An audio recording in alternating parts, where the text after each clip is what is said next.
Wonderful, and thank you very much, Dan, for the introduction and the opportunity to moderate this really interesting session. So as Dan mentioned, we've started off this morning about talking about what's sort of the good and also what's the not so good in Europe at the moment in relation to sort of 5G and also obviously the wider digital economy and digital ecosystem. And really, I think what we want to do in this follow-up session is really think about what do we need to do in terms of policy to, as Dan mentioned, hopefully make the not so good in a few years' time. And to help us sort of think through that, there's a sort of couple of main questions. Obviously, as a 5G conference, there's a very direct question, which is really, what should the priorities for the Commission be? And obviously, by virtue of the priorities for the Commission in terms of policy, what should the priorities for the country or the European Union and industry be in relation to driving the wider deployment and adoption of 5G, but also beyond the sort of narrow aspect of 5G, there is the sort of broader aspect of the 3 C's as we discussed, the sort of connected, collaborative computing ecosystem. So what should the Commission be thinking about here in terms of pushing forward in terms of policy and perhaps going into the Digital Networks Act that's coming up. So the session is in 3 parts. The first part, we've got a speaker from the Commission to talk about what the Commission's thinking is at the moment. Then we move to a session where we have 5 representatives from different industry groups, and they, if you like, do a pitch for what each of them would, or each of their organisations and the members they're representing would like to see in terms of sort of the Commission's priorities and what it puts into the Digital Networks Act. And then we very kindly have Robert Moorick, who is the chairperson of BEREC for the year, kindly reacting on the fly, as it were, to what he's heard in the session and give some initial perspectives from sort of the perspective of the regulators. So it's going to be quite a wide-ranging session in terms of styles of presentation. And as Dan mentioned, as part of the middle session, where we have the panel members, the industry groups presenting their perspectives, we'll also have some voting. So we've got a couple of questions we'd like to get we'd like to get you all to vote on, and then get reaction to your answers from the panel members. Anyway, we first of all start with sort of seeing where the Commission's thinking currently is, and I'm absolutely delighted to introduce Miguel Gonzalez Sancho, who is the head of unit, the Future Connectivity Systems, and the floor is all yours to give us an overview. Thank you very much.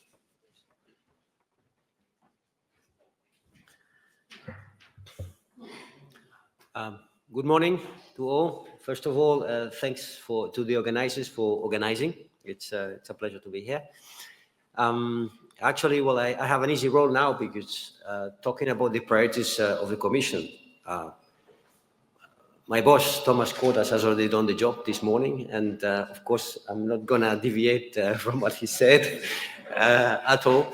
And it was very well presented. And then I would like to preempt too much on the what the panelists will have to say in terms of suggestions, ideas for the Commission to take note of. I would like to give some, as it were, some pointers of important, issues, topics from the perspective of the Commission and my personal perspective about the issues we're discussing here today, and hopefully that will contribute to the debate, discussion afterwards.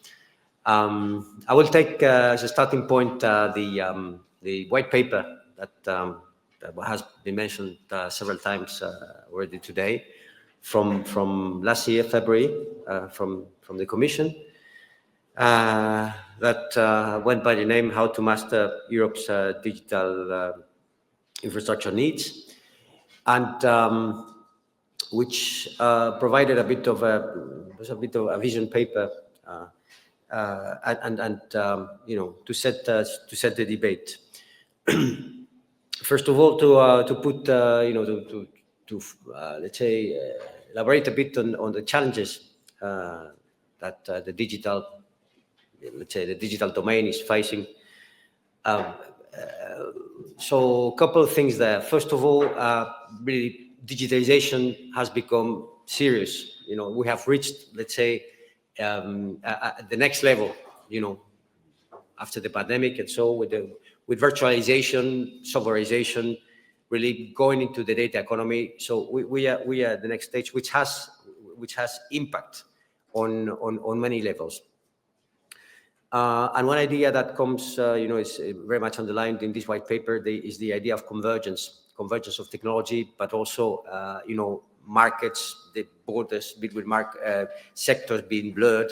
So, of course, one can argue about the speed of that phenomenon and the extent, but it's taking place. So I'm talking about the convergence of, the coming together of telco, edge, cloud. So these different parts of, let's say, the digital ecosystem through this virtualization, softwareization, which makes everything much more flexible, much more agile. So it's having an impact at that level. And then, of course, artificial intelligence, which is a transformative, it's a major phenomenon at all levels in society, and also in this domain of connectivity. So several things. Well, there is the connectivity for AI. Let's say that there's the demand for data, transmitting data, processing. It increases enormously. So that requires the infrastructure to support this drive. Let's say this wave, and then also, conversely, the AI for connectivity that increasingly, like in other sectors, like every walks of life, AI is transforming also the way networks and connectivity is managed and developed. So those are very, very fundamental transformations that are taking place. So this white paper last year, it's convenient for me to follow the structure. It had 3 pillars. First one was about innovation, industrial aspects. Second, regulation, and third, more security resilience. So a couple of things about let's say, the area of innovation and industrial aspects. Well, several challenges there. There's obviously a challenge of capacity because of what I mentioned before. This data-hungry, AI applications and so much more capacity is needed very quickly. Coverage, of course, remains for that matter irrelevant in terms of the connectivity, but capacity, and that affects. I'm talking here about infrastructure in general. So we're not longer talking about just, let's say, stricto sensu connectivity. We're talking about computing capacity, AI capacity, cloud. You need all those components in the ecosystem. So connectivity comes in as part of a bigger landscape. And well, the Commission is active in supporting many of these enabling developments in supercomputing, quantum, AI infrastructure at large. This comes also with the capacity. Another challenge is the one I would say orchestration, because the landscape is becoming much more let's say dynamic, agile, open. So at the same time, you would always have, and you also have it, the many more actors that can come in, and it's important to align all these actors, or to have them working together. But the danger of dominant positions from actors, with, let's say, very big pockets, it's very present as well. So coming from some part of the digital landscape and acquiring positions in the rest of the landscape. An important challenge is resources. I think, many levels. Of course, in a conference like this, much talk about spectrum. That's normal as a resource, but there's many other resources that are coming into play that one should pay attention to. Energy is something like with this data intense, let's say developments that I'm talking about, but also the things, the more down to earth, water for data centers, land, where you put your solar panels, but skills, of course, let's not forget that a human resource. So just to say digitization, has a physical underpinning as well. So the matters around sustainability, let's use this word, are very, very relevant in all these developments. And, we're moving from 5G and 6G and so, just to give an example, that should feature very prominently, but in general. Security, it is something that, we should never forget any minute of the day, because it's all very good to talk about all these exciting developments. Something could go terribly wrong and then everything falls flat. So geopolitical situation has been mentioned a couple of times this morning, and indeed we should keep this very, very in mind. And privacy aspects, also come next with all these artificial intelligence developments. Just to finish with this this block on, let's say, innovation and industrial aspects, and so of course all the challenges around business, very general, business models, use cases, where we have heard about this before, how to reposition, how to get value from 5G, how to monetize, how to reposition. I hear these days the telcos, the difficulties they have, but looking for avenues, how they can get into the AI business and get added value out of it. I mean, I think from what I said before, this is an age where all operators are really looking, beyond what they've been traditionally doing and looking for new sources of revenue. And as I said, looking at the use cases, private networks in 5G. I hope we will hear in this conference about it, where are we with that? This is the area where the revenue perhaps is going to come first. That was about innovation, industrial aspects. Just the second pillar in the white paper was about regulation. And, issues that I mentioned there, they've been around for 20 years since the first regulatory package of telecoms, the issues around spectrum, access, authorization. All these things are still there and will still be for many years to come. Always the same issues, how to facilitate, support investment, and how to, so that the operators derive revenue from what they're doing. Things have been said already: consolidation within markets, the fragmentation across markets. All these issues are, I guess, probably in the panel we will hear about them, and in the rest of the conference. The issue of which is very mentioned in the white paper about the level playing field. So the fact that certain actors are subject to some regulation, in this case telecoms, whereas others who are increasingly, I was going to say, use the word encroaching, but it's perhaps not a very nice word, but you see what I mean. The convergence of technology brings you to convergence also of businesses, potentially.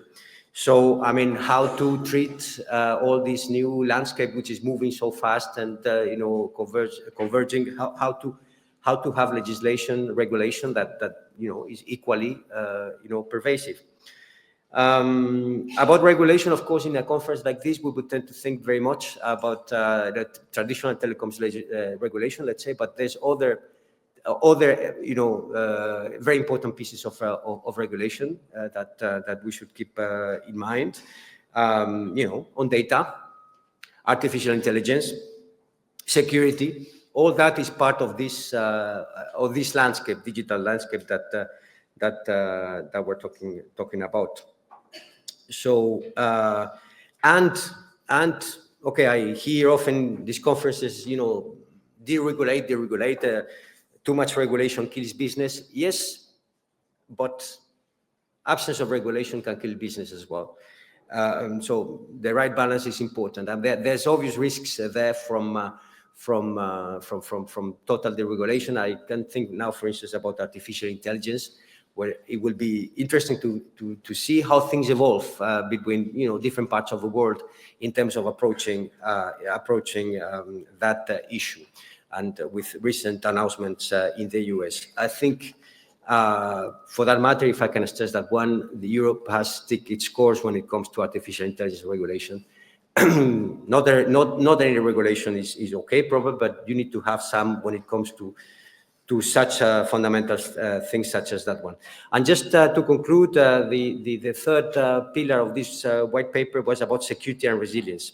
So I mentioned this before. I think I've mentioned actually a couple of times. This is absolutely critical. Without that, the rest can fall apart. So yeah, very often with the market pressure, security, be it at the individual level or business level, might not come as a first priority. It costs money, and you don't always anticipate. But it's very, very important. That a couple of things about it. There's been quite a lot of developments in terms of security, of cybersecurity, under the last commission. There's new regulation that wasn't there that affects directly, the whole of the digital sector, basically. But it is quite important. This phrase, security by design, so anticipating rather than ex-post reacting, which is not the traditional way that IT, let's say, software works. In the digital domain, very often you go fast, you put something out on the market, and then you adjust and you adapt. Well, this doesn't work when security becomes a predominant concern. Nuclear plants, planes. I mean, you cannot just put beta versions out there. But how do you do? I mean, how do you still have the innovation and the speed, and at the same time, make sure that things are not going to go terribly wrong? Well, the Commission has been thinking about it.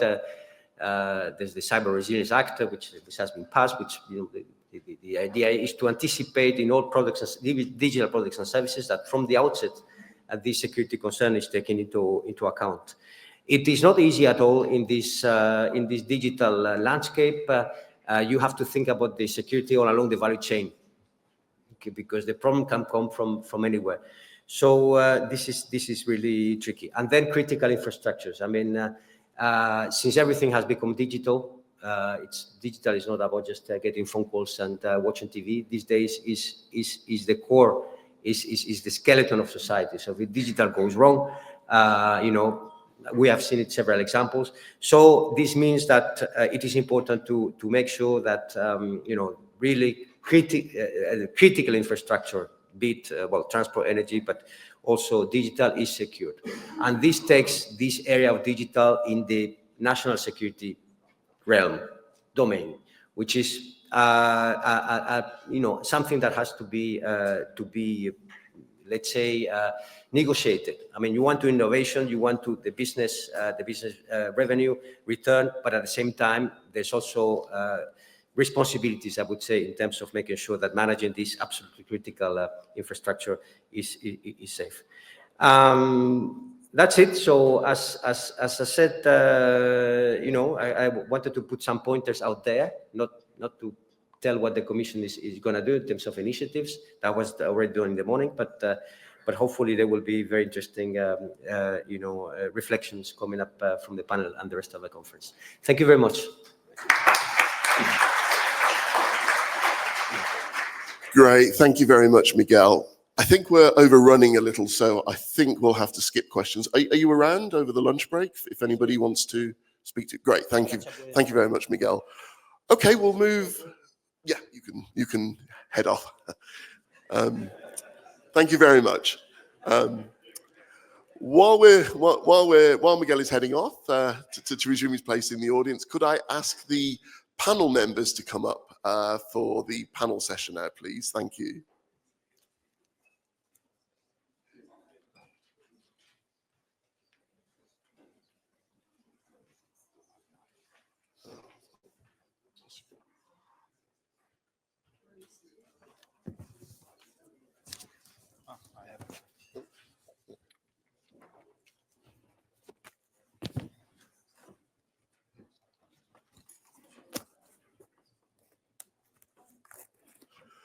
Okay, looks like we're all ready to go. So, as I mentioned earlier, this is really a panel session that gives the opportunity for representatives of 5 different industry groups to give their members' perspectives on the sort of various issues, particularly in relation to where are we with 5G, where should we be going with 5G, and the sort of the wider 3 Cs.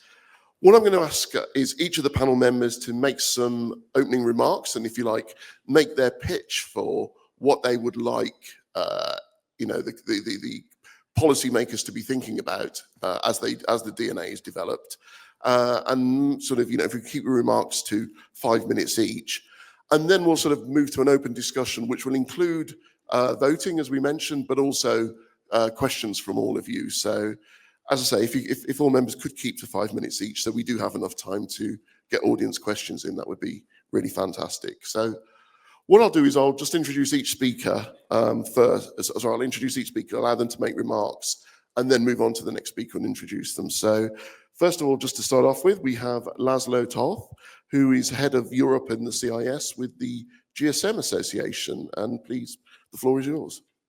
Thank you, Amit, for the introduction. Good morning, everyone. I'm very pleased to be here. See a lot of interest and many people here representing the GSMA, the global organization unifying the mobile ecosystem. And I think this time of the year is when we publish numbers, figures, we take stock where we are. The GSMA also published its annual mobile economy report. No surprise, we highlighted similar trends and data, as we heard earlier. Indeed, there are some progress in Europe in 5G and mobile broadband adoption. Around 80% of the population use internet services, and we have less than 1% of the population without coverage available. And also, we see that the technologies and services now generate close to 5% of the GDP across Europe, which contribution is more than 1 trillion of economic value added. And of course, this will grow in each year. But of course, reports also highlighted that Europe lags behind other geographies. We've seen the numbers in terms of investment levels across different geographies. And indeed, we see that in different metrics, such as we see that 100,000 EU citizens, we have 100 5G base stations in Europe, while in China is 245, and in South Korea it's 600. If we look at the 5G mid-band coverage, we again see 45% in Europe, 95% China, North America. So it's the numbers we've seen earlier about the investment in the connectivity over the past years. See the results in the connectivity availability metrics. I think a few years ago in these conferences, we had a lot of discussion about whether Europe is in a laggard position or whether in a course to that. I think today there's no doubt, listening to all the data and the speakers today. There's no question that the new EU Commission and the new EU mandate begins at a critical moment for Europe on many fronts, facing challenging geopolitical contest. This includes the global tech race, where cutting-edge digital networks, cloud computing, and AI are determining factors for economic security and competitiveness, as these will drive innovative services and industrial change. And if we seriously believe that if the underlying technology does not match the growing capacity needs of these technologies, then Europe is falling further behind. Businesses can't develop advanced 5G-powered product services application if 5G is not available, and there's a risk that the poor connectivity will become a bottleneck for AI and industrial innovation in Europe. We agreed with the high-level reports earlier with Enrico Letta, Mario Draghi. We've seen the white paper. We spent, I think, last year in Brussels analyzing and identifying the problems. This year definitely should be about the actions and the solutions. We agree that the underlying challenge is a lack of private investment, as we heard earlier available for advanced 5G infrastructure, and there is a multi-million euro investment gap due to the poor investment climate. I think, again, we are at a critical juncture. We need policymakers to look at urgency, pragmatism, ambition, and focus on key actions. We believe the priorities should be simplified rules, but better harmonized across Europe, allowing scale and market consolidation, ensuring fairness in the digital value chain, and establishing a pro-investment and more predictable approach to EU spectrum policy. We see the potential of the Digital Network Act to facilitate a competitive, sustainable, and secure European telecom single market. Early indications for this year 25 are very encouraging with all the mission letter speeches. We also hope that we see that the Competitiveness Council Compass potentially acknowledge the need for more simplified rules and prioritize speed and agility, and pave the way for a Digital Network Act by the end of the year. What is crucial now is that these regulatory reforms deliver what Europe needs and provides a more pro-investment platform to ensure that citizens and businesses can benefit from the digital connectivity. And let me finish the introduction here by an invitation to join us at MWC Barcelona, the largest connectivity industry gathering, to showcase the latest innovations and the industry's capabilities. It's really impressive to see the latest innovations, what can be achieved, and Europe could be in the forefront, but for that we need policy changes. Thank you very much. Okay, great. On to our second speaker. I'm very pleased to introduce Marit Palovirta, who is Deputy Director General for Policy and Strategy with Connect Europe. The floor is yours.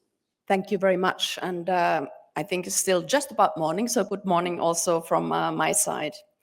And so before going into the key priorities for the new commission, I'd just like to take a step back and remind ourselves about the common joint political vision that our policymakers have laid for us in the past year or so.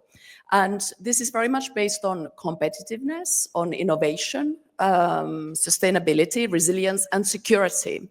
And from our side, the starting point really is that connectivity, and not only operators, but the connectivity ecosystem, in fact, lays a foundation for all these things. And ultimately, then, this will benefit the European businesses and individual citizens.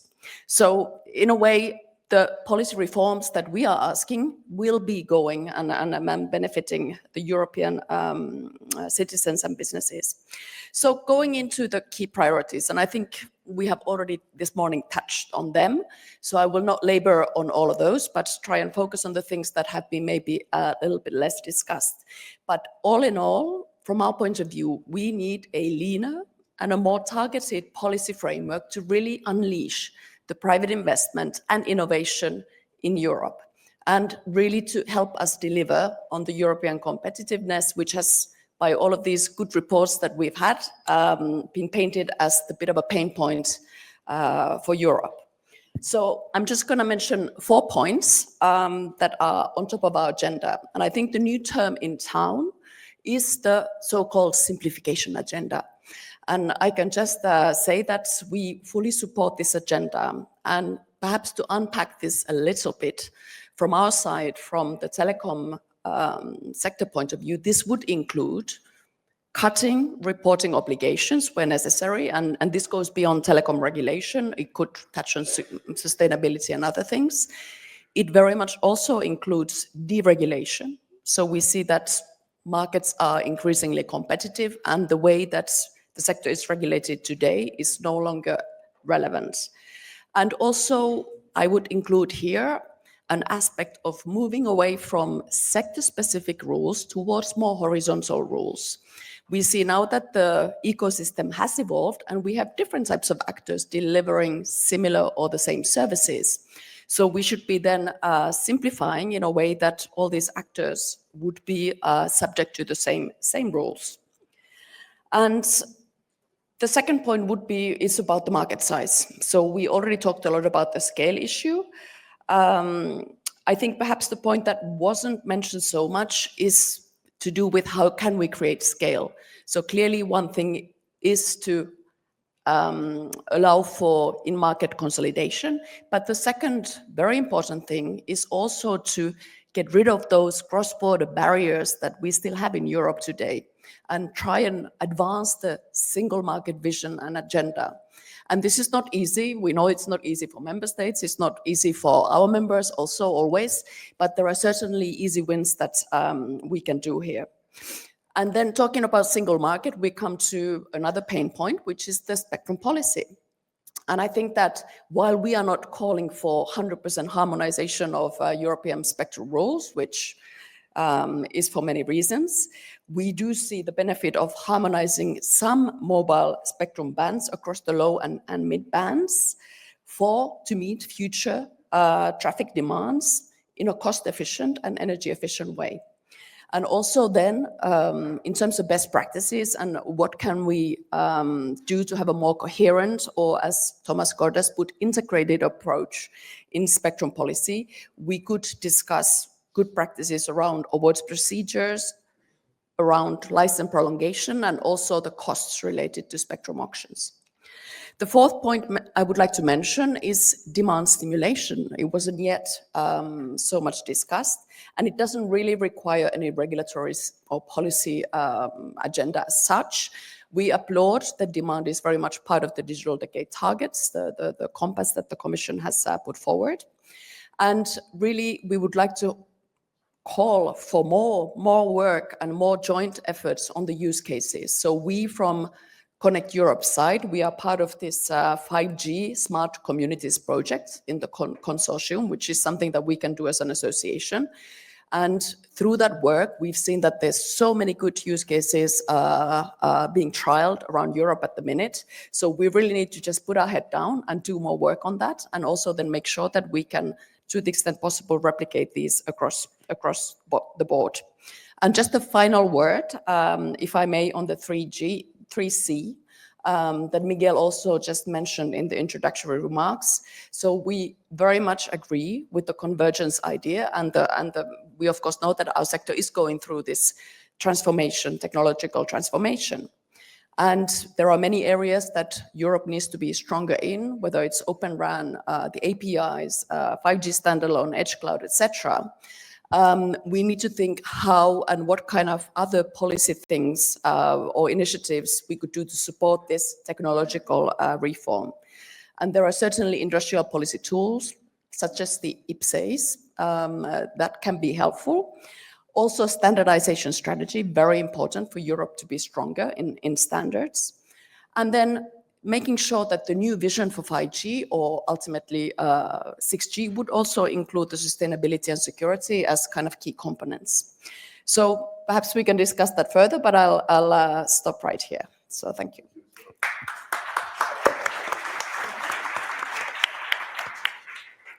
Great, thank you very much. Let's move on to our next speaker.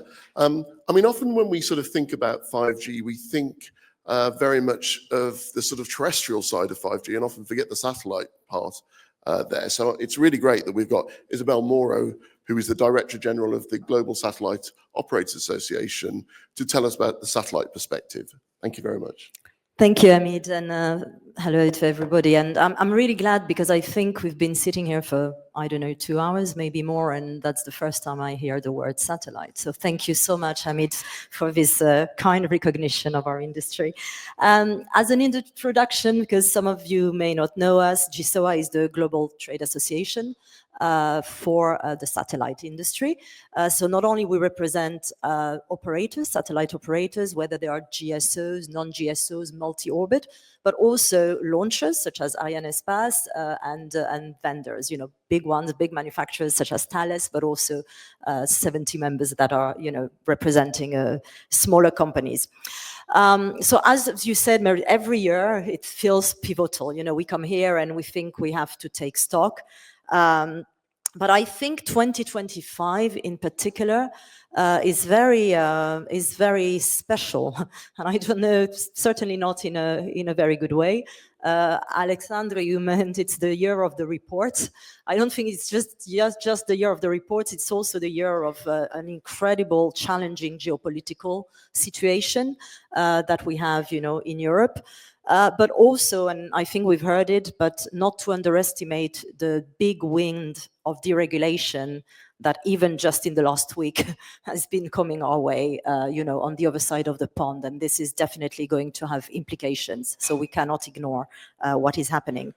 So I just want to bring a little wind of optimism in all this gloom and doom that we've heard about where we are, and just share with you maybe what the industry, the satellite industry, can actually bring to the table, because some of you may be not as familiar as you are with the terrestrial sector.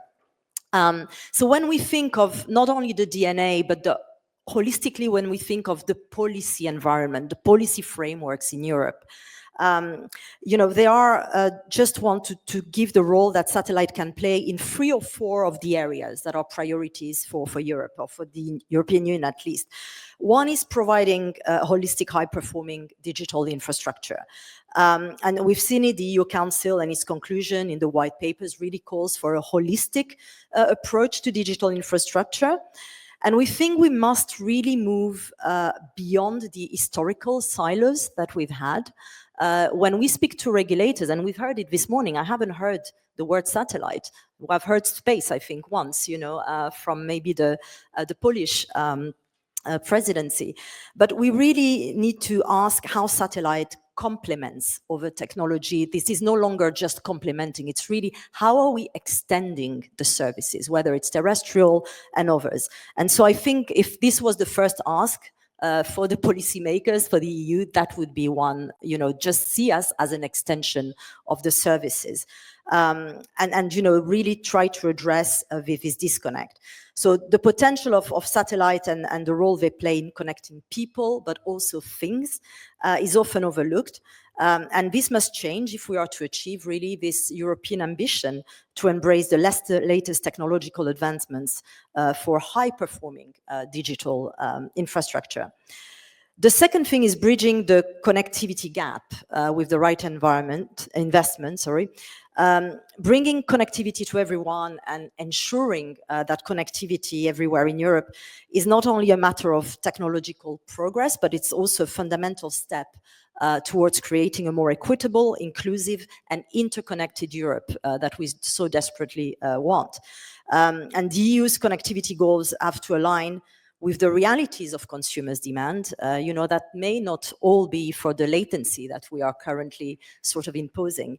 And we must also be based on a technological neutral approach, whereby all technologies, either standalone or whether they are in a mix, are really duly considered. And the solutions that are also most cost efficient are given a chance to compete in market terms. And here I just want to make sure as well that when we talk about our integration of technologies, whether it's terrestrial and non-terrestrial, we really need to think of economies of scales.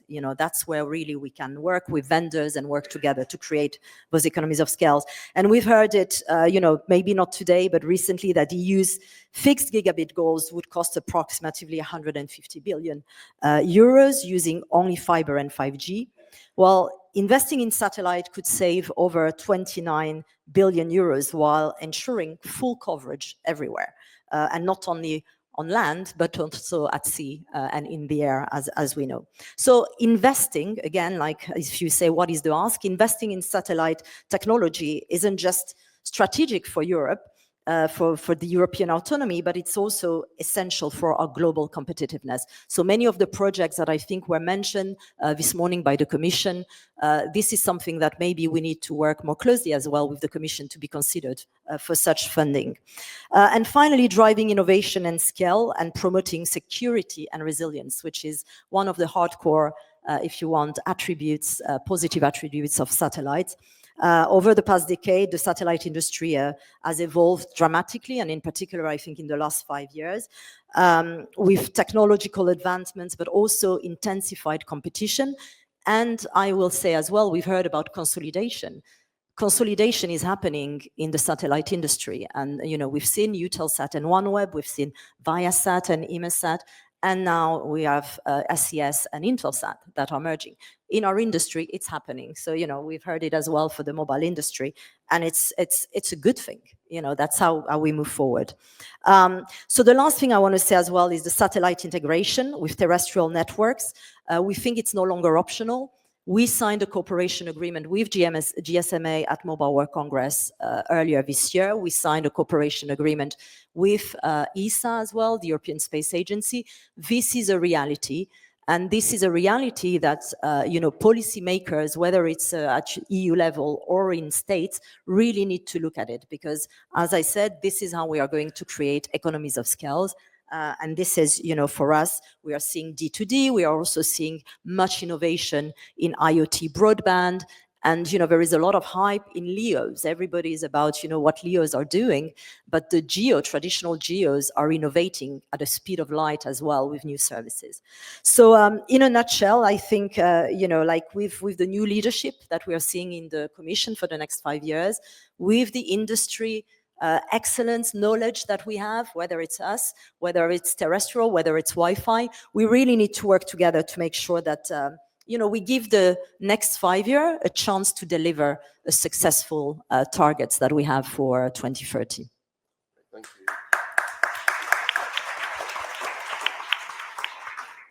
Okay, straight on to our next speaker. I'm very pleased to introduce Kevin Robinson, who is CEO of Wi-Fi Alliance, and again, a very important adjacent technology.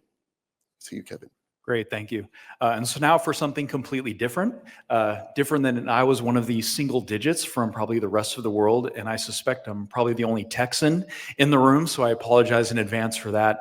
Also different in that, you know, representing the Wi-Fi industry, Isabel, I feel some of your pain in terms of the mentions of alternate and complementary technologies throughout the day. But I also think something different in that I hope to kind of challenge those in the room by highlighting a particular area that we find troubling within the Wi-Fi industry. And if there's really nothing else you kind of take from my intro here, it's that Europe has a blind spot right now. And I'm going to get into why I think that there is an incredibly important blind spot, at least we're observing. And I guess on the positive side, I know earlier people had some of the, you know, the doom and gloom, the negative sides of this.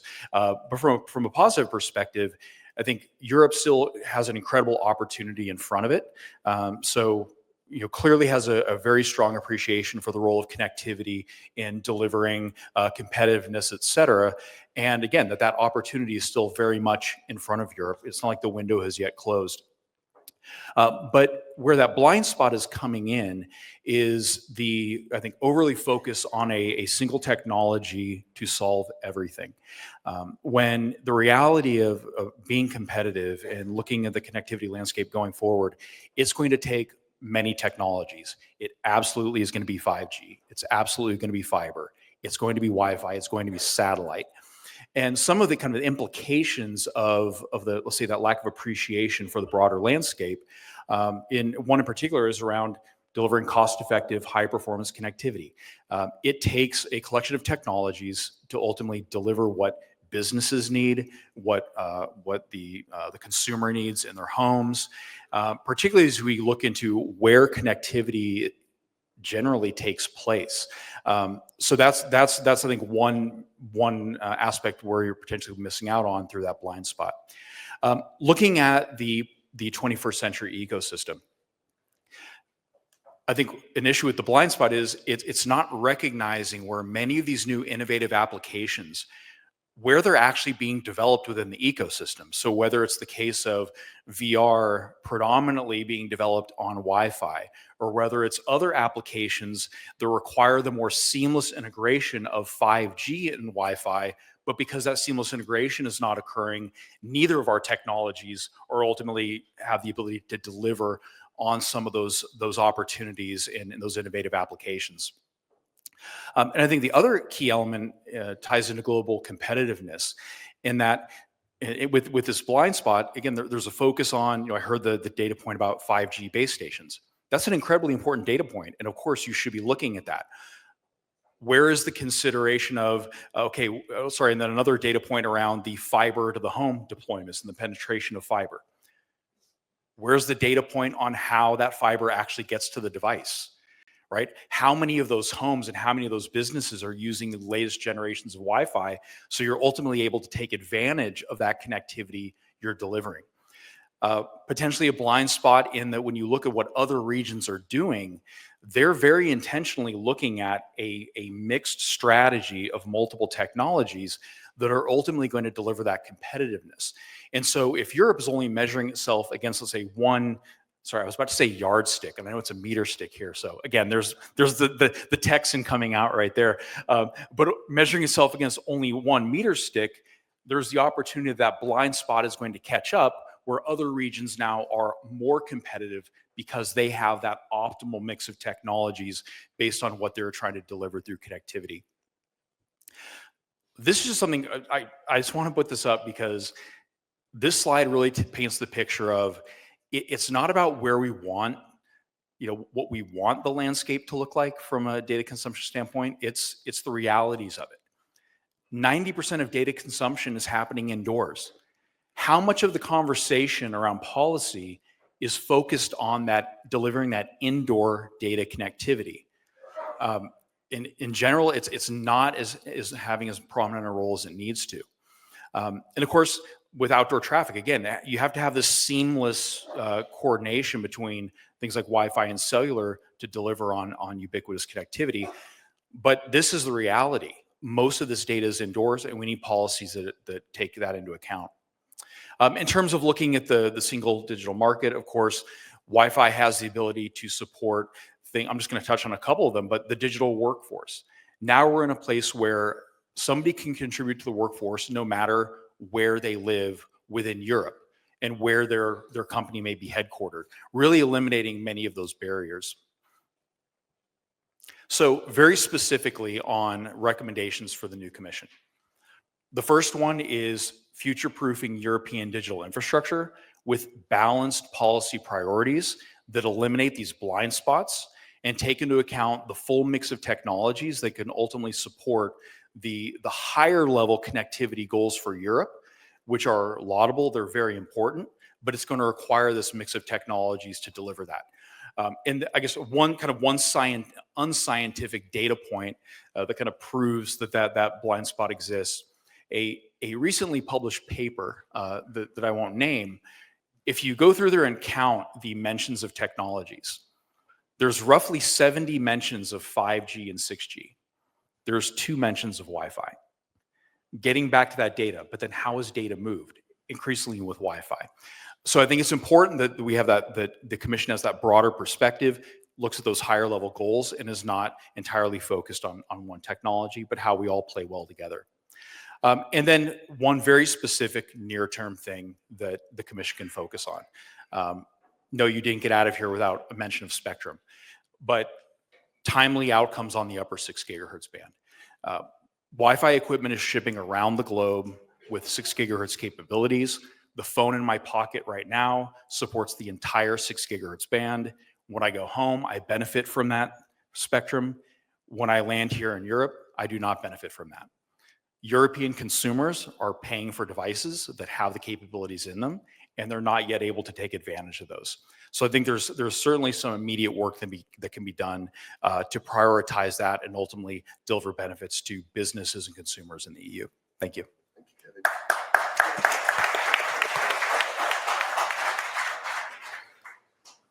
Okay, and off to our last speaker, certainly not by means least, last but not by means least, Luigi Ardito, who is with the Spectrum team at the GSA.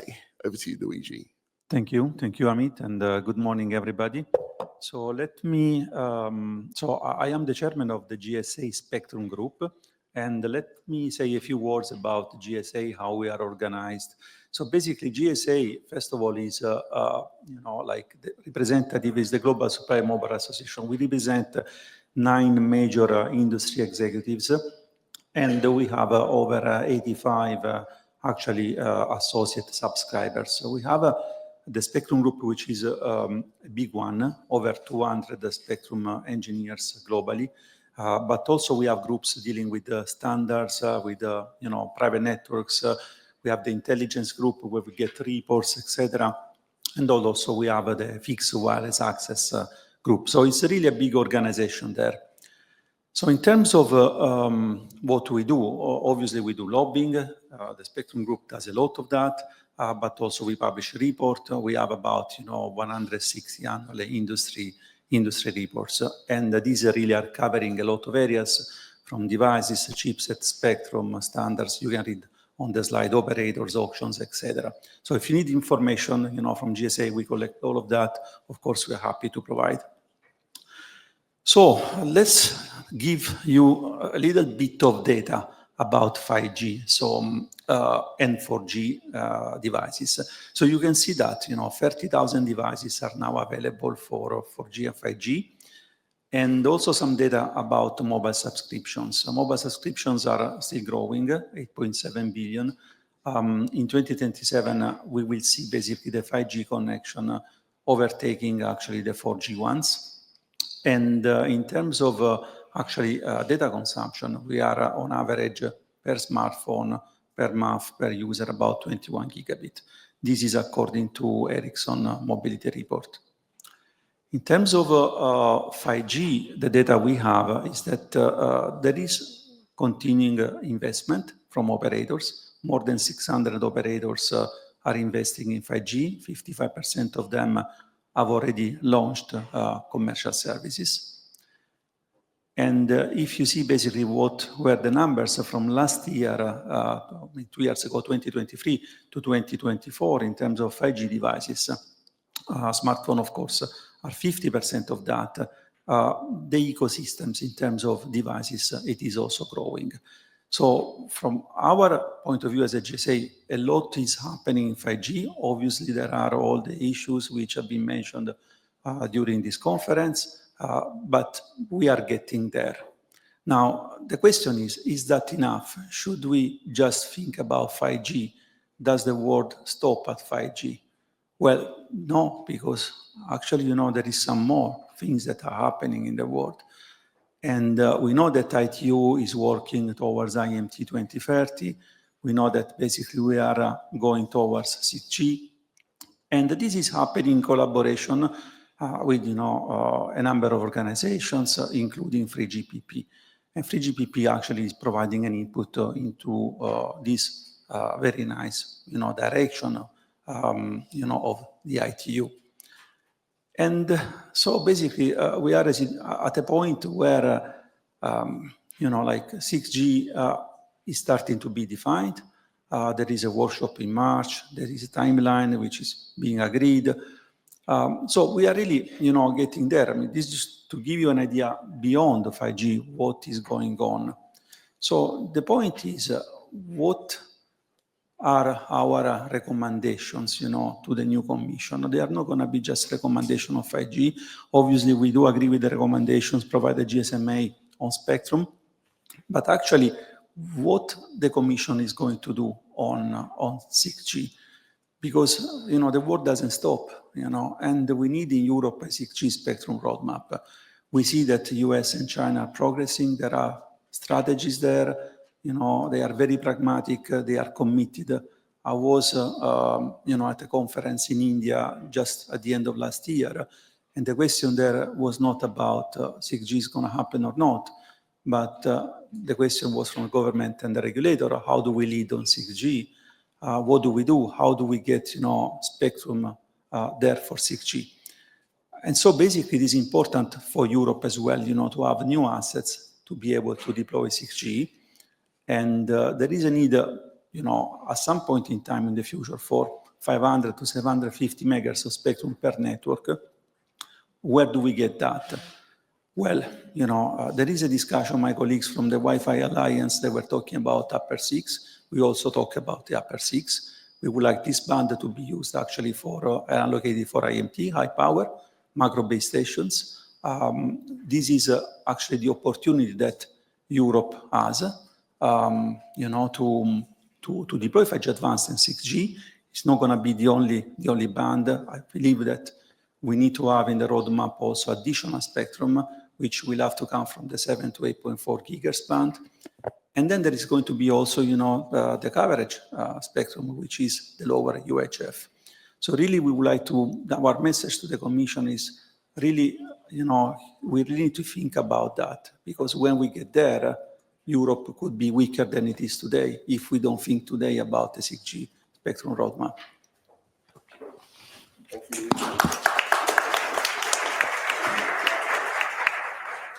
Great, wonderful, and thank you to all panel members for giving their perspectives and their asks. I noticed there are a few contradictory requests there, so a lot for regulators to think about. And Robert, I noticed you were making lots of notes there, so good luck at when we come to you to respond to some of these conflicting demands. Okay, it's time to hear from all of you. So maybe we could start actually with the audience poll, the first question. Can we pull that up, please? Great. So this question is really about what the Commission should be doing in terms of accelerating 5G rollout. So what is the most important step the Commission could take in relation to accelerating 5G rollout? Now, there's 6 options here. I suspect most people in the room would probably say yes to all of them. So what we're actually asking you to do is choose the single one that you think is the most important. So if I just run through them. First of all, facilitate the timely release of 5G spectrum across member states. So those member states who are a little behind, giving them a little bit of a push. Secondly, prioritizing the expansion of 5G to underserved and rural areas. So widening out that coverage of 5G. Thirdly, establish an EU mandated timeline for the rollout of 5G standalone. So we've heard about how we're very behind in 5G standalone compared to other sectors of the world. Should we mandate a specific timeline across Europe? Fourthly, increase the funding and incentives for 5G infrastructure deployment. So we've heard this morning how it's difficult to raise private capital. Can government help with some of the funding, particularly getting out, I suppose, to some of the less economic areas? Foster greater integration of 5G with satellite and Wi-Fi. We've heard from the panel members just how important that is to giving a sort of complete solution to customers, a seamless connectivity solution. And then finally, drive 5G adoption across the key vertical industries. So again, we've heard about some of the use cases may come from other industry sectors and perhaps the use of private networks and the likes. So hopefully you've had a chance to start voting while I was talking. Yeah, we've already got, can we scroll up just a little bit? I think we can't quite see the final bar. Okay, sorry, can we scroll down a little bit as well? Can we get the whole thing in or not quite? Okay, so increasing funding is top at the moment. Do we know how many people have voted at all? Have we got a good representative number here? Anyone at the back tell me if we have any numbers? No. Okay, it looks like it's stabilizing anyway, so I guess most people who are going to vote have voted. So it seems it's very much about providing some additional funding. That seems to be key. Key driving 5G adoption across vertical industry second. Seamless integration with satellite and Wi-Fi third. And taking the other end of this, not much interest in mandating an EU timeline for rolling out 5G standalone.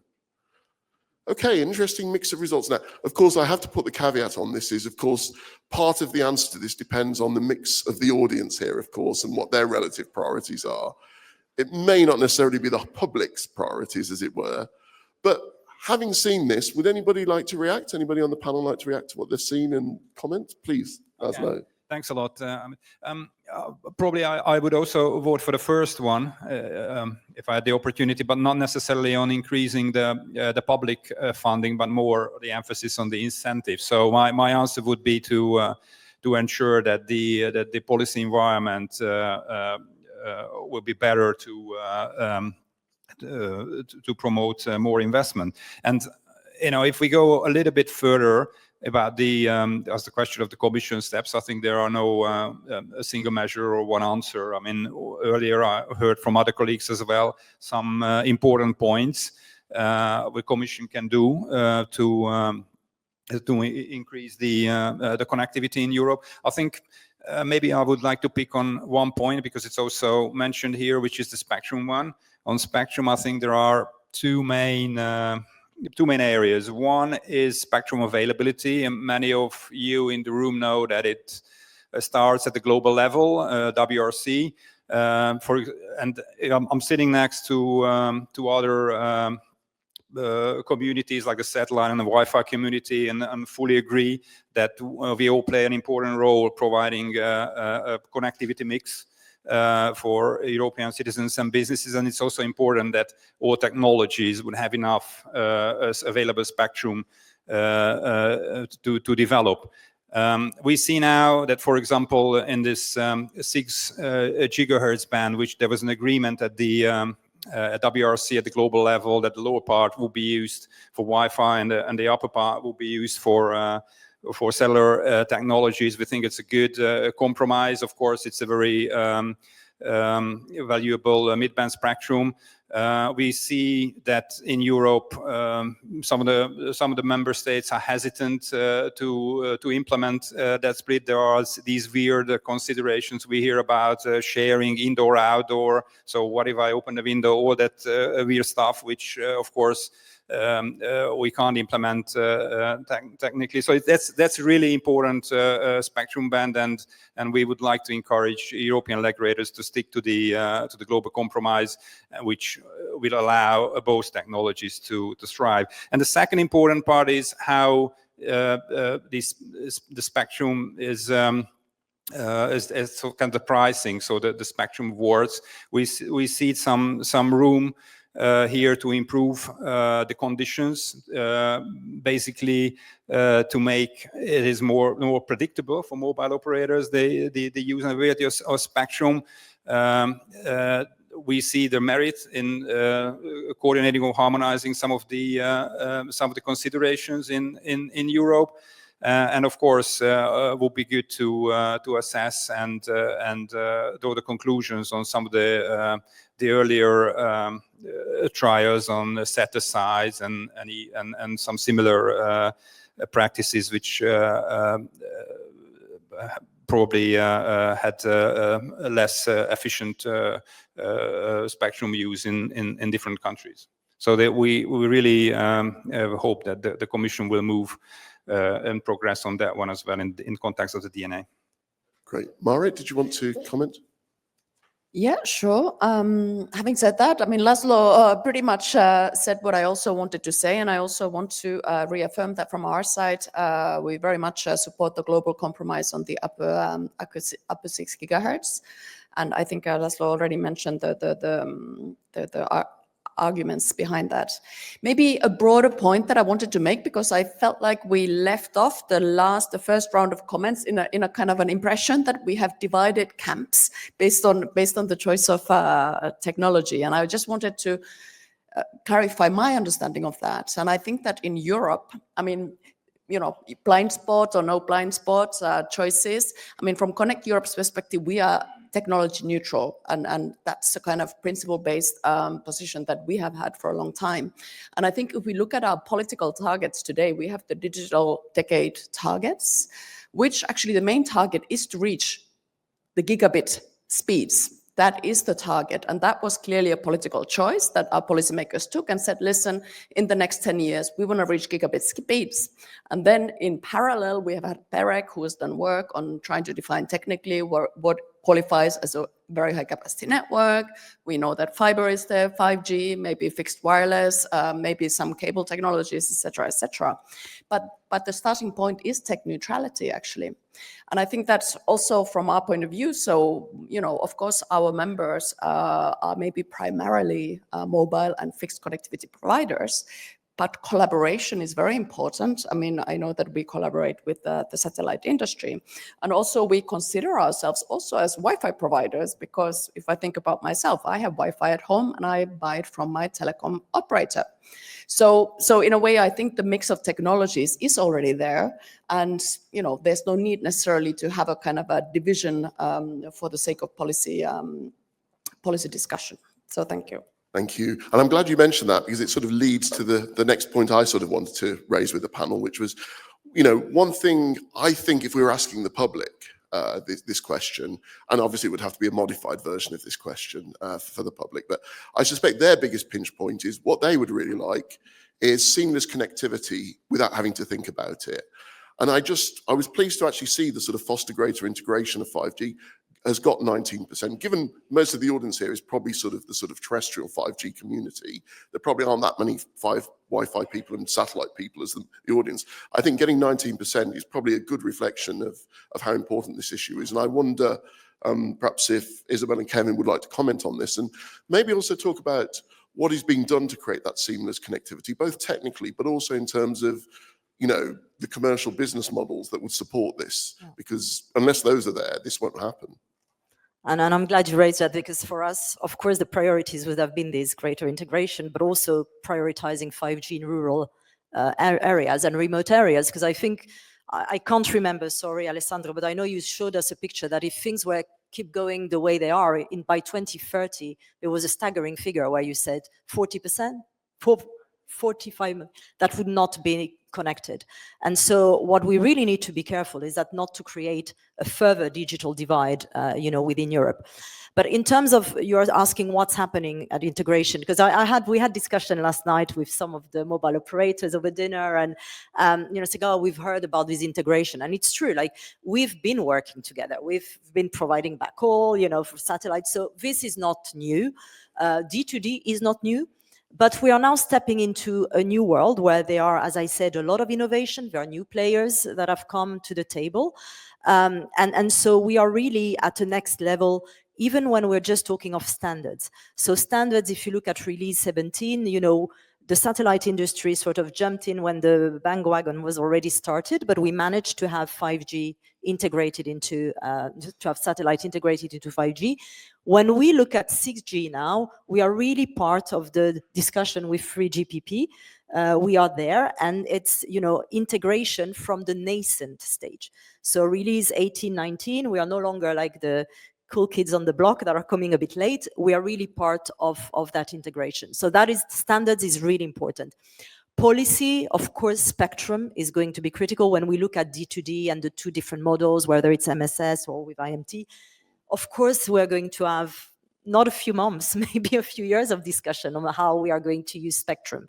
And it's a normal process, it's something that we need to work together. And I think the agreements that we signed with GSMA is important there, because we're already working together. We're sitting at the table. One of the things that maybe is not so much in control of the policymakers, but where we can encourage them to foster partnerships for industry, is really the business models, because we need to figure out business models that are going to work for everybody. And I just want to make a comment that may be provocative, and I'm stepping out maybe of GSOA here. It's my personal observation coming from the mobile industry as well. Think of the OTTs and the mobile industry. We are still talking about the fair share now.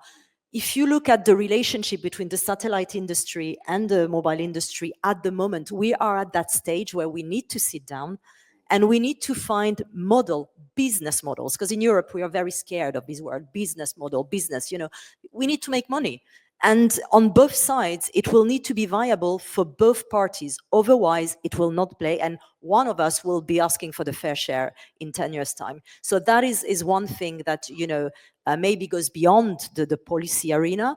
But nonetheless, it's something that we really need to ensure happens to make this integration a success for for the citizens, not just for the sake of industry, to provide, yeah.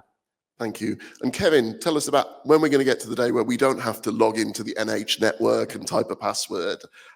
Yeah, and I guess what I would start with is I think there's an element of overlap between this integration of 5G with satellite and Wi-Fi and the first point about increased funding. I suspect that the number that the cellular industry would like to get in increased funding is something different from what they will actually get in terms of funding, right? And so when you look at, I think there are very good examples of operators in the U.S. Just as an example, where their business competitiveness is being driven by their ability to leverage the best mix of mobile versus offload to Wi-Fi traffic. And cable operators that are able to do that better than their competitors are in a better financial position, right? So they're able to deliver a more cost-effective mobile service because they're not having to rely as much on the mobile networks. And it's possible today. I think we're well beyond the point where it's a technology or a technical question.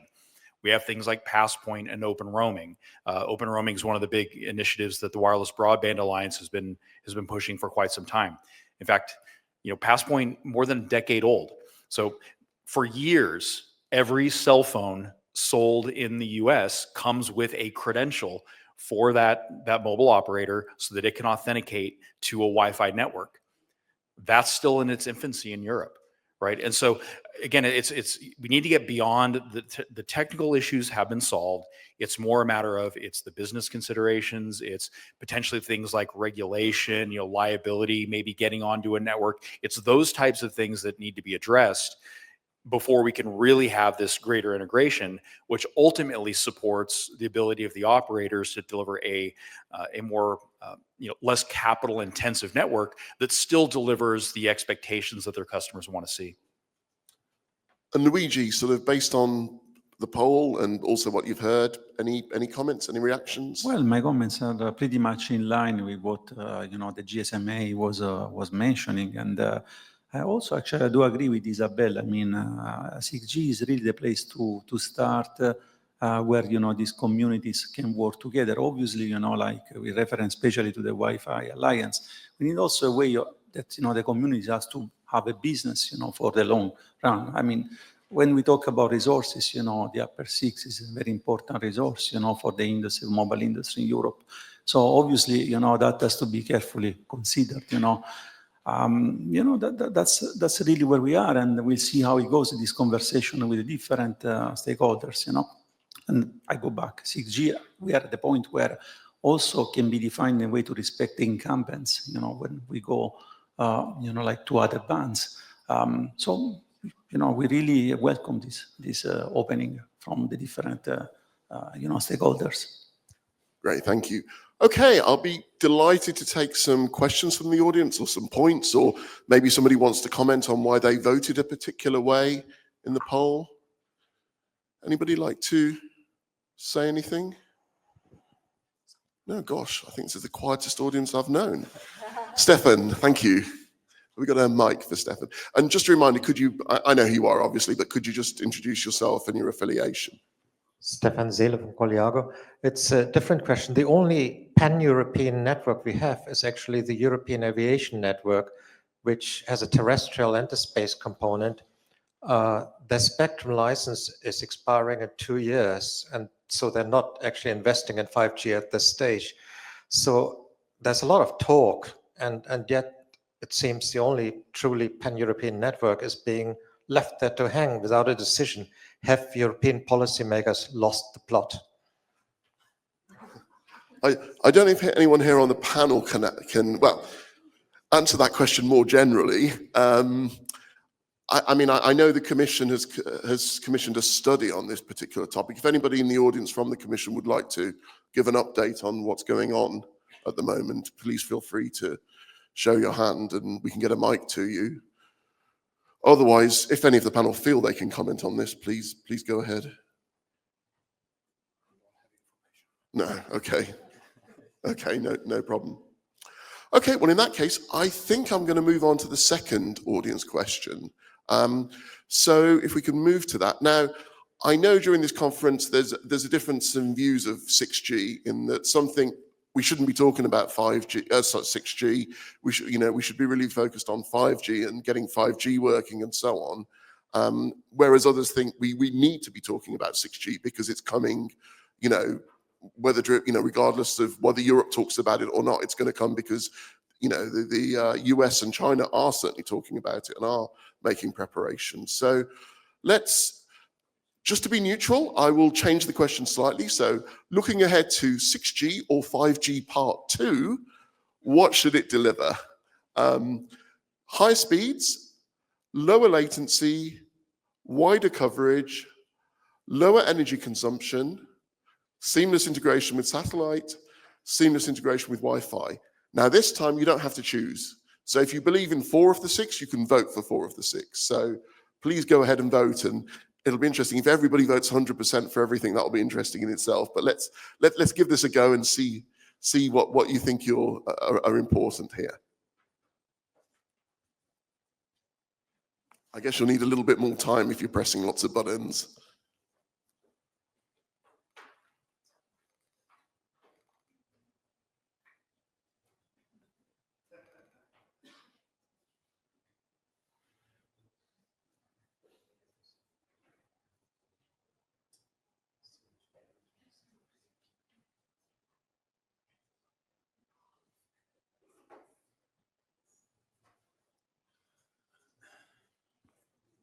Okay, I think we're stabilizing it. Lower energy consumption, I think that's really interesting. So sustainability, very, very, very important. And in some senses, unsurprisingly, but it's interesting that it's come top of the list. And maybe that is partially to do, and by contrast, higher speeds lower at the bottom of the list and lower latency lower down. Again, suggesting, cost management, sustainability is more important than the race to high speeds and performance. Again, second, seamless integration with Wi-Fi and satellite. Again, good to see because I think that's very important I suspect to citizens. Actually very interesting, my reaction. What about the panel members' reaction, Marit? Yes, I think I represent the camp that believes that this should be about 5G too. And maybe it reflects it in a way because the fact that high speeds, latency, coverage are at the bottom, perhaps that reflects partially the fact that at the minute, people are not concerned about lack of speeds or lack of latency, maybe a little bit on the coverage side, but maybe we have the urban folks here in the room. Showing that perhaps we should at this time really focus on monetizing the 5G, trying to develop the services and all that, and through that then bring real value to the new generation of connectivity. And as you said, the energy consumption, maybe that's a kind of a new novelty factor that 6G can bring, as well as the seamless integration with Wi-Fi and satellite. So that would be my interpretation. Would like to comment? Yeah, go ahead. Well, I think from our side, definitely, happy to see the seamless integration with satellite. Coverage, I would agree. I tend to agree with you. Coverage and latency could be that either it's not on your priority list or either it's because we think it's already what 5G is supposed to deliver anyway. So, 5G plus or 6G. But seamless integration, I think, here again, like 6G, when you think of 6G and 5G, next 5G, 5G.0.2, it's really this ubiquitous. I think what we want to achieve is ubiquitous connectivity and seamless. I think you mentioned very rightly, as a consumer, we shouldn't even worry you shouldn't even know actually whether you're on satellite or whether you're on your mobile, as long as the cost, is not affected. And the quality of service is not affected. So that definitely, this integration, I think when we reach 6G, will definitely be at that kind of quality, of service that we are. And then lower energy consumption. I mean, I don't think I'm so surprised. I think that's also our top priority in terms of, we are developing technologies that are supposed to be so efficient that we are going to be making strides at things in lower energy consumption for all the services that we provide through our technology. Interesting that it's kind of the top priority, though. I think that's really interesting. Luigi, Yeah, would you want probably to? it's not reasonable. I mean, what the results are there, because today, everybody talks about energy consumption. So, like Isabel is saying, yes. So no surprise there.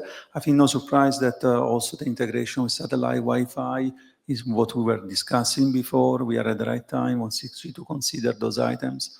Probably, on the highest speed, maybe, today people have enough. We don't know whether in 5 years they will have enough, because, it's completely a new world in 5 years. So probably, we will have to think a little bit more about those. Laszlo, did you want to? Yes, no, I'm also not that surprised, given that to see that beyond the quality parameters, lower energy consumption, and probably also, we don't have it here, but greater reliability and security will be high on the agenda for 6G. As we say in the industry, you cannot become a grandfather before becoming a father. So indeed, a lot of focus now on 5G, and rightly, and then probably 6G we will see the next decade. I also, think that we don't need to push, and particularly a regulatory-led push in 6G. It should be market-led. There's maybe one element, I think you already talked about it, in spectrum, where given the global coordination, we need to think way ahead. And the integration, as also high priority. Many of the mobile operators are also Wi-Fi operators, and indeed, as Isabel mentioned, we worked a lot together on satellite integration and cooperation. We've seen a lot of innovation and new players in this market. I think satellite has overcome some of the technical limitations in the past, and there are still some question marks about the business case or the quality service delivered. But there are a lot of cooperation among mobile operators and satellite operators, and definitely it's a very progressing and growing area. And Kevin, any thoughts? Well, I mean, I'm glad to see the seamless integration piece being up near the top, and I think it speaks also with the energy consumption, in that so Wi-Fi Alliance, we did actually a sustainability study, and we were looking at what is the efficient mix, the power efficient mix to deliver connectivity, and it was obviously 5G cellular for outdoor connectivity, but indoors it was pairing fiber and Wi-Fi. And it's kind of like this obvious intuitive thing.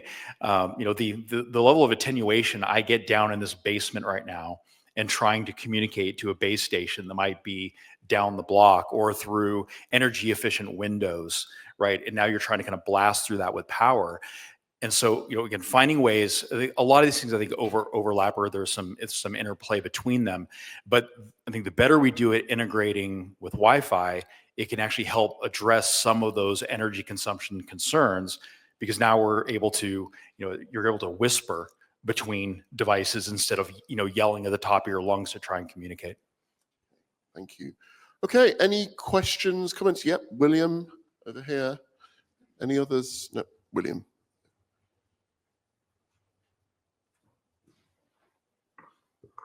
Thank you, William Webb, independent consultant. Actually, I was pleasantly surprised. So many of you may know I published a book, the 6G Manifesto, a couple of months ago, which actually makes exactly those points, that those top 3 or 4 should be the focus of 6G. But interestingly, if you look at what all the manufacturers are saying, it's latency and speed and almost nothing else. And if you look at the focus of 3GPP, it's absolutely not integration with other technologies. It's very much siloed. And so, if we believe that's right, and I think it is, then as an industry, we need to make the message very clear, particularly to the manufacturers and to those attending the standards bodies, that actually a significant change of direction is needed at this point in time. Interesting. I just want to respond to that, because I think things have changed, and they've changed a lot in the last year and a half, 2 years at 3GPP. So I think you are really seeing now others, that are also participating, in particular our industry. So yeah, just on a positive note, I think it is changing. Okay. I mean, I think the one thing I would probably add to that is I get a lot of friends who say, who don't work in the industry saying to me, what's the point of this 5G on my phone? It's doing exactly the same as before. And the one thing I do say to them is, yes, it is, you're absolutely right. But if there wasn't 5G, and I live in London, if there wasn't 5G, trust me, your 4G would not be doing the same as before. The circle would be spinning around and you'd be waiting and waiting. We do need the additional capacity from 5G to make 4G continue to work, essentially. And likewise, I'm sure that's the case for, Wi-Fi offload and the likes as well. So I just want to add something, because Robert and I had a very interesting point, just before the session. And I've often thought about this. 20 years ago, we were waiting for 3G. What is 3G? 3G. So now we are surprised that 5G takes a long time to come, to do the level that we wanted to do, of success that we wanted to be. We had exactly the same thing with 3G. And, the one thing that changed, and I agree with you, probably it's not on a day-to-day that you realize what 5G actually does to you. The big change will come, and I'm a strong believer of that, it will come with a killer app. And that's what happened with 3G. 3G for, as I said, for years, 3G was just something that was, the iPhone came to the market. And the iPhone became the 3G reality, and then 4G for everybody, because all of a sudden you had something in your hands that allowed to have apps.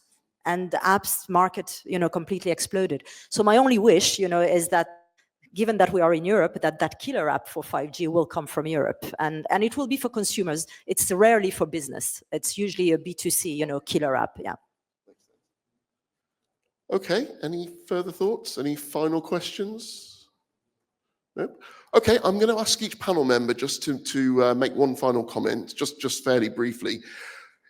If looking ahead again to sort of the Commission's priorities and what might be in the DNA, if there was sort of one priority, either something you want to, what is that? If you want, what would like one particular thing in the DNA in terms of a new regulatory measure, or alternatively, you want an old regulatory measure removed or whatever. If there was one key priority, what would that be? And I know it's difficult to choose between your children, as it were, but do the best you can. Do you want to go first? Yeah, I mean, for me, it is not the priority to have one. I mean, we feel that we need to progress on several fronts. So my one wish would be that the whole DNA comes and it provides the right regulatory reform, which we are all looking for. I think my concluding message is about what I just said earlier, that we spent a lot of time last year with studies, analyzing options, assessing the problems. My sense is we are clear on that front, and then really need to move to the next step and to actions. So that's what I hope for this year. Well, for me, I think you've heard it, and I will say it in the conclusion, really do take all technologies into account where you think you're setting targets and goals. And that is really the plea. But also, there is so much innovation in general in technology, but at the moment in the satellite sector. Do not kill with over-regulation, with red tape. Let's make sure that you really are going to make Europe competitive, and competitiveness of European players is going to be the main priority. Yes, from my side, I mean, really hoping for clear decisions and speed. I mean, we are in a moment here, we will have the full year still to discuss these things. There will be a proposal, then there will be further discussions with member states, with the parliament. Will not be easy, but what we are hoping for is that we can make together clear decisions and a clear step forward, and in a fairly speedy fashion, which will not be as speedy as on the other side of the pond, where things happen overnight, but in European terms, swift action. Kevin? For me, it is encouraging a comprehensive approach to delivering connectivity that looks at the full range of technologies that are ultimately going to be necessary to deliver that connectivity, that accounts for all of the different segments, to include enterprises, like really how are enterprises using connectivity today? It really considers how small medium enterprise needs to be using connectivity, and of course how the consumer uses connectivity. So I think it has to be that comprehensive approach that does not, let's say, overly steer towards one particular technology or another, so that the continent can kind of get the optimal mix of technologies to deliver on those long-term goals.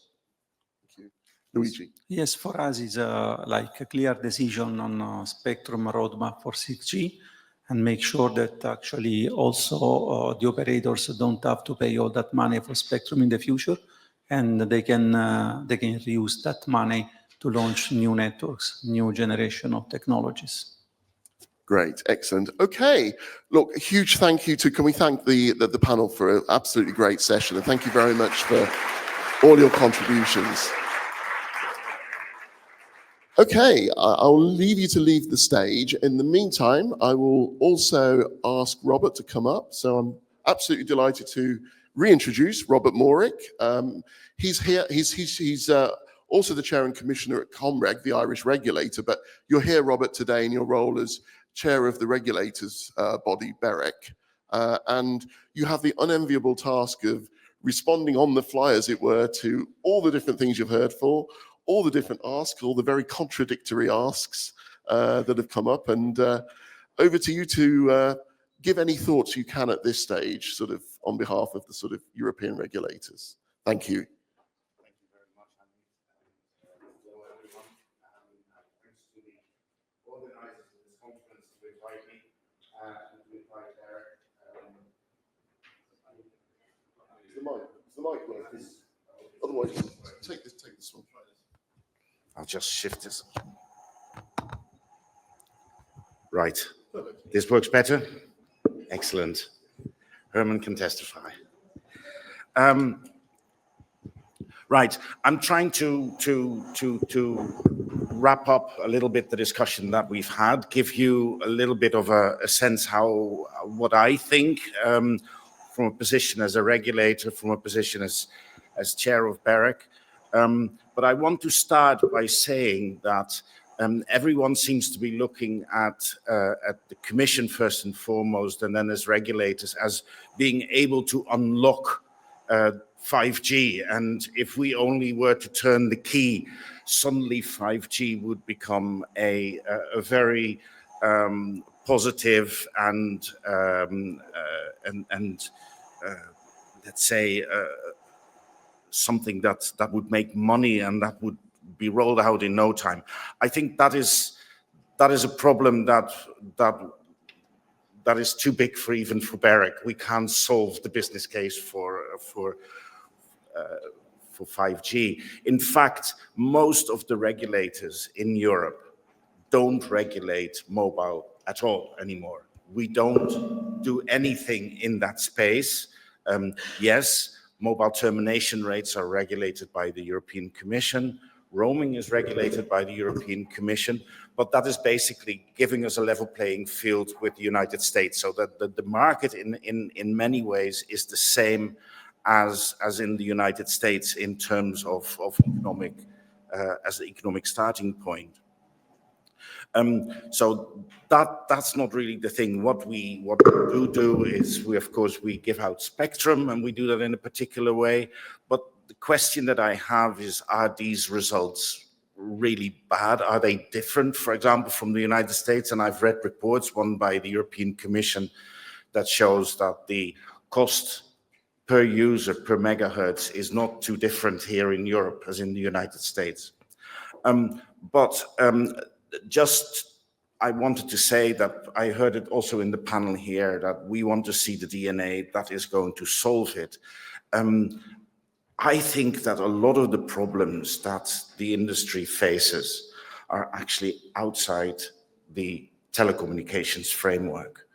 And I think that the Commission needs to think about that and take that into consideration, because I do agree with the fact that it is very difficult to roll out a pan-European network because of limitations that you see from governments in the area of security and those sorts of areas. So I just want to have it on the record that I think we don't really regulate mobile much anymore. We are definitely supportive of what is said in the Draghi reports, and we want to see reform, and we want to see mobile operators and fixed operators do better. But that is an important thing that I wanted to say from the very start. The other thing that I wanted to say is that 5G is not a thing that comes fully formed. Many people see 5G appear on their, this was a few years ago, see 5G appear on their phone and then suddenly think, I've got all these fantastic services. They don't know that it is, of course, a system that has many releases. And that the services come over time. But what the industry does very well is overhype every bloody G technology that comes out. We saw it with 3G. We thought it was fantastic, and then nothing happened. 4G was a bit better, but we did it again with 5G. And we think that there are and manufacturers are very good at that. There are trillions of economic activity that depend on the new G. There are trillions of economic activity in some other sectors. So that overhype also creates expectations that we find difficult to meet afterwards. I don't think it is unreasonable what is happening with 5G at the moment, but we have created a set of expectations that are very difficult to meet afterwards. And I think what we see with 5G is, and I'll get to that in a minute, is that I think the time for 5G has also come in Europe. We will see some interesting developments coming that will see the uptake of 5G. But in the end, it all comes down to demand and return. And at the moment, those two things, independent of what we do in regulation, are not there. Did you know that 80% of the 5G standard is actually not really available in equipment? You know, the standard is much broader than what is actually available. The 5G standard has a 1 millisecond latency. Our gentleman from Qualcomm doesn't deliver chips that do that at the moment, and that is normal. You know, I'm not blaming anyone. That's kind of what the market demands and what we do. So we are here, I think, because in Europe the demand has been lagging. We haven't seen those industrial use cases. We haven't seen the returns, and that is unfortunate. That at least in Europe, some of the operators don't see the returns from their services that you can see in some other parts of the world. But that's what competition does. It would take too far from me to start comparing different regions. But I think we've seen more competition than in most other regions here in Europe. And we've probably regulated some of the excesses a bit more than in other parts of the world. So that's having said some things that I had to get off my chest. So I said that I think that most of the reform that needs to take place has to be found outside the direct regulatory framework, because what we currently do as regulators is very little. Except, of course, consumer regulation, horizontal, for all operators, etc. But what are the things that I see changing and where I see some improvement? And I think where I hear the same from some of the panelists and previous panelists.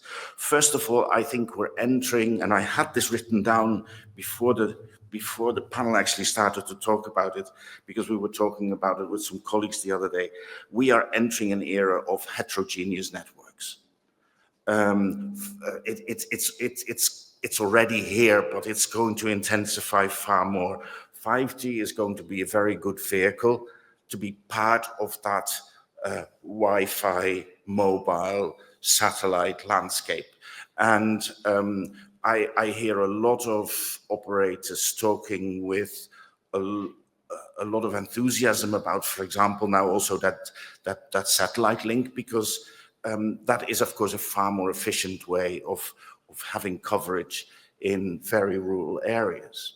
And if there is an economic incentive, then I'm sure it will come.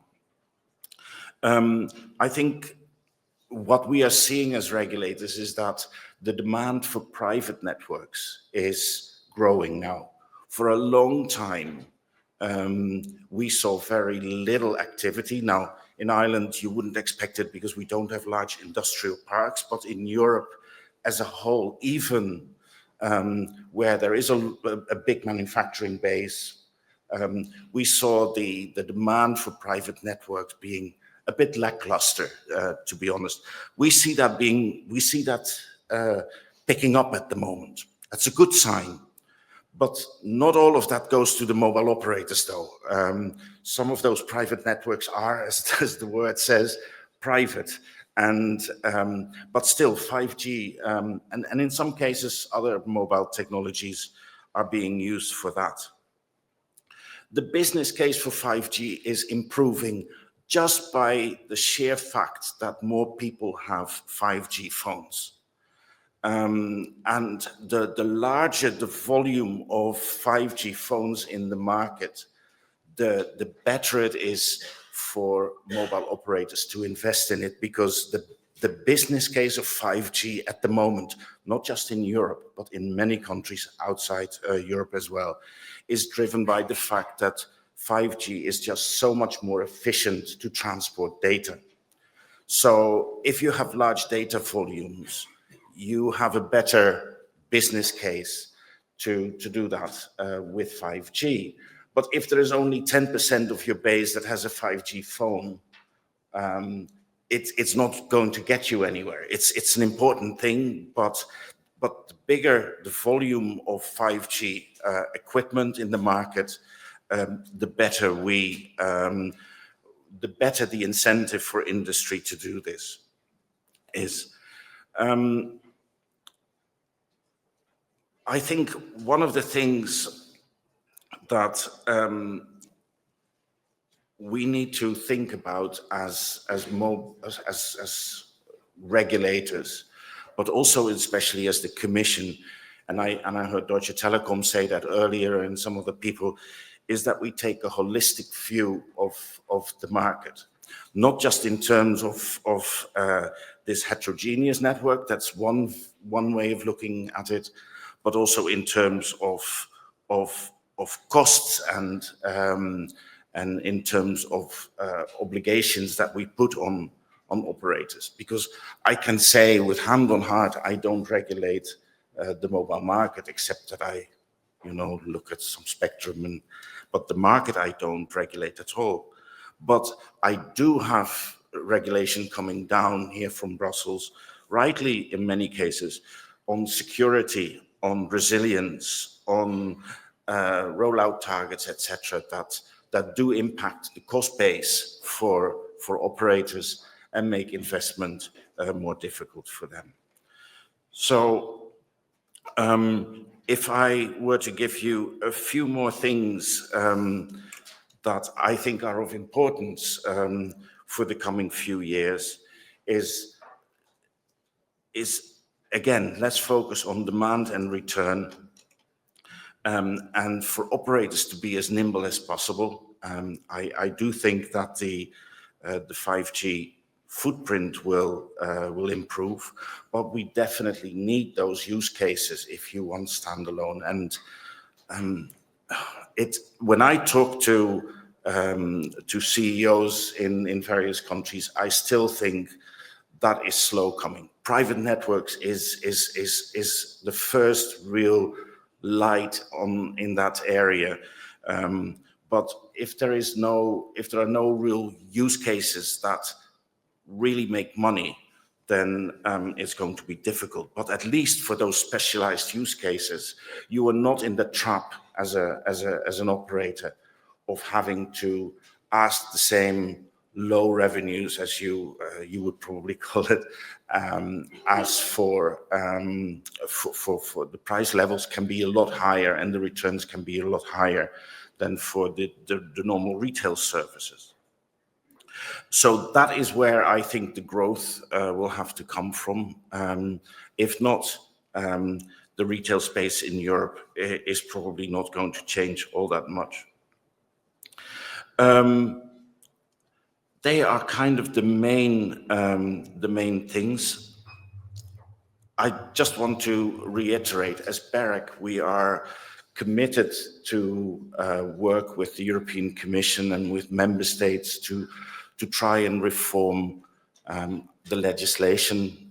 We are legislation takers. It's not, we don't draft any of the laws, but we have to implement. But at the same time, we try to give our best advice to the European Commission and to member states about what is the problem, what do we see, where do we think things can be improved. So we support the objectives of Letta and Draghi, and also of the white paper. We may sometimes have a different view of how to tackle some of the problems, but we will be working very hard in the coming months to try and help industry in that respect. That is kind of the main gist of what I had to say. There are lots of other things that go far beyond this, but I do agree also earlier with that the problems that we currently have are not new. We've seen this before. B, some of them come from, for example, we've had a lot of competition in Europe. Prices are low. Is that a bad thing? For operators, that may be the case, but for the consumer, that is not a bad outcome at all.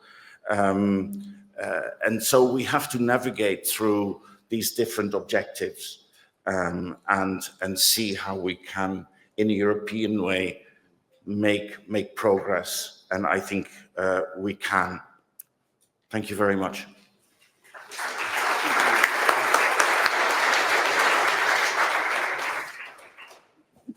Great. Thank you very much, Robert. Just before you disappear, though, just in case there's any questions, if you don't mind.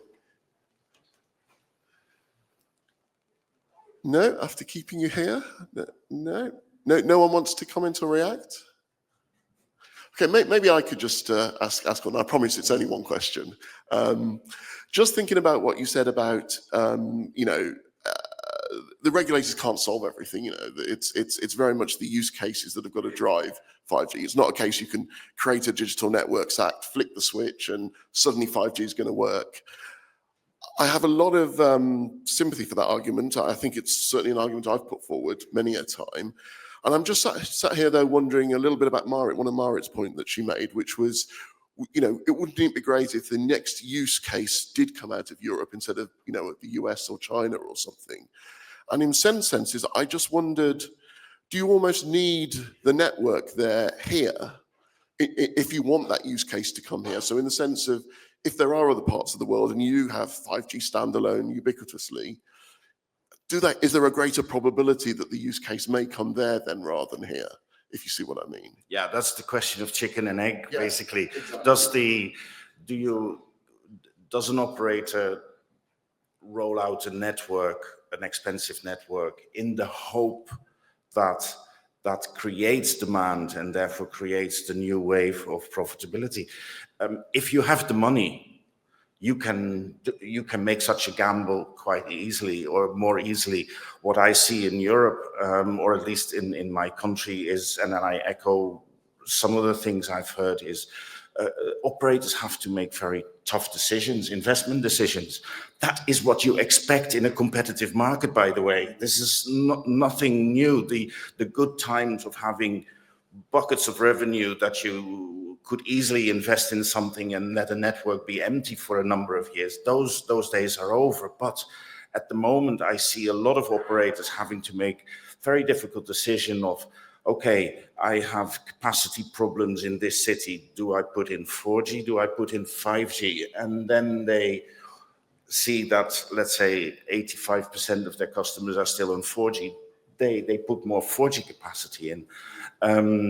Standalone is another classic case. I see a lot of operators thinking, you know, I don't really see those specialized business cases, so I don't really need a standalone core network, so I won't invest in it. I just continue with what I have. They are the realities on the ground. And I've asked myself often, you know, what can I do as a regulator? And frankly, that is the market. I can't do too much about it. I can try to be very honest in a spectrum auction and make sure that that doesn't become, that it isn't too biased or too problematic if the prices go too high. But so I think what we need is a discussion and with the Commission to see how all those other areas that are of concern can be tackled so that the business environment in general gets better. Great. Thank you again, Robert. Huge thank you.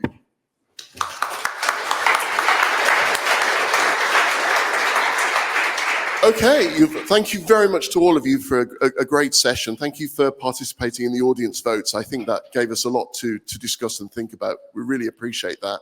And thank you for bearing with us until lunch. And I'm sure Dan will be delighted to tell us all about lunch and also what's coming up this afternoon.